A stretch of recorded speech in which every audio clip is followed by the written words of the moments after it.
சங்கீதம் 2. ஜாதிகள் கொந்தளித்து ஜனங்கள் விருதா காரியத்தை சிந்திப்பானேன். கர்த்தருக்கு விரோதமாகவும் அவர் அபிஷேகம் பண்ணினவருக்கு விரோதமாகவும் பூமியின் ராஜாக்கள் எழும்பி நின்று அதிகாரிகள் ஏகமாய் ஆலோசனை பண்ணி அவர்கள் கட்டுகளை அறுத்து அவர்கள் கயிறுகளை நம்மை விட்டு எரிந்து போடுவோம் என்கிறார்கள். பரலோகத்தில் வீற்றிருக்கிறவர் நகைப்பார், ஆண்டவர் அவர்களை இகழுவார். அப்பொழுது அவர் தமது கோபத்திலே அவர்களோடு பேசி தமது உக்கிரத்திலே அவர்களை கலங்க பண்ணுவார்.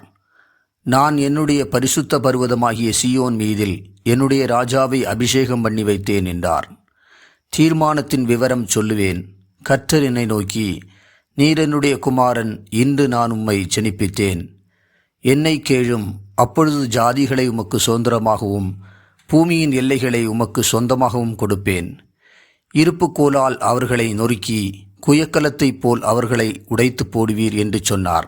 இப்போதும் ராஜாக்களே, உணர்வடையுங்கள். பூமியின் நியாயாதிபதிகளே, எச்சரிக்கையாயிருங்கள். பயத்துடனே கர்த்தரை சேவியுங்கள், நடுக்கத்துடனே களி கூறுங்கள். குமாரன் கோபம் கொள்ளாமலும் நீங்கள் வழியிலே அழியாமலும் இருக்கும்படிக்கு அவரை முத்தம் செய்யுங்கள். கொஞ்ச காலத்திலே அவருடைய கோபம் பற்றி எரியும். அவரை அண்டிக் கொள்ளுகிற யாவரும் பாக்கியவான்கள்.